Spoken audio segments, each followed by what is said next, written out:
1/2 kg எடுத்துக்கோங்க. இன்றைக்கி வந்து நம்ம வந்து எப்படி செய்ய போகிறோம்னா, எல்லா இன்க்ரீடியன்ஸும் வந்து தனித்தனியாக போட்டு இல்லை, மொத்தமாக போட்டு செய்ய போகிறோம். அதனால் கறி போட்ட உடனே முதல்ல மிளகாய் தூள் உங்களுக்கு தேவையான அளவு, தனியாத்தூள் உங்களுக்கு தேவையான அளவு, அதற்கு பிறகு மஞ்சள் தூள் போட்டுக்கோங்க. மஞ்சள் தூள் போட்டதுக்கப்புறம் கொஞ்சம் கரம் மசாலா,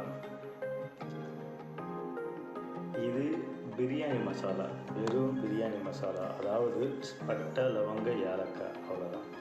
2 ஸ்பூன் இஞ்சி பூண்டு விழுது. அதற்கு பிறகு என்ன பண்ணுங்கன்னா, உப்பு போடுங்க, கல்லுப்பு போட்டுக்கோங்க, நல்லாயிருக்கும். போட்டதுக்கப்புறம் கொஞ்சம் ஒரு 2 குழிக்கரண்டி எண்ணெய் ஊற்றிக்கோங்க.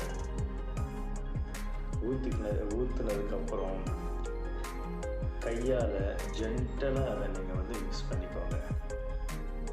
அதுக்கு முன்னாடி தக்காளி வெங்காயம் போடணும். தக்காளி வெங்காயம், பச்சை மிளகா, ஒரு 4-5 பச்சை மிளகா போட்டுக்கோங்க. தக்காளி வெங்காயம் 4-5 பச்சை மிளகா போட்டுக்கோங்க. கொத்தமல்லி போட்டுக்கோங்க.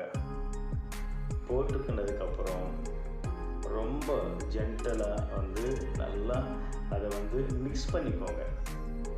மிக்ஸ் பண்ணிக்கிட்டிங்கன்னாலே வந்து என்ன ஆகும்னா, தக்காளி வெங்காயம் இந்த ரெண்டுத்தில் இருக்கிற அந்த எசன்ஸ், அந்த சாறு வந்து அப்படியே குழம்புல அந்த கறியில் இறங்கிடும். கொஞ்சம் தண்ணி ஊற்றிக்கோங்க. தண்ணி ஊற்றிக்கிட்டு இப்போ டேஸ்ட் பாருங்கள், தப்பே இல்லை.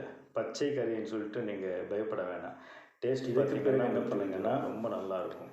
குக்கருக்கு பிறகு நீங்கள் என்ன பண்ணுங்கள், விசில் வச்சுருங்க. கரெக்டாக 5 விசில். இந்த கறி வந்து நல்ல டெண்டராக இருக்கிற கறி எடுத்திருக்கேன், ரொம்ப சாஃப்டாக இருக்கும், மட்டனை விட நல்லாயிருக்கும். ஒரு 5 விசில்ஸ், 5 விசில் வந்ததுக்கப்புறம் இறக்கிடுங்க.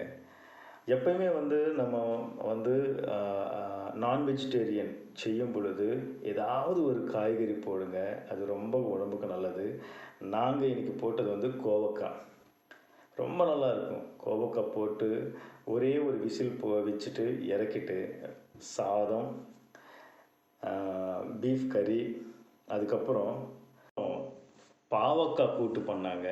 கொஞ்சம் கசப்பாக இருக்கும், பட் ரொம்ப நல்லா இருந்துச்சு. அப்பளம், பாவக்காய் கூட்டு, அப்புறம் கோவக்காய் பீஃப்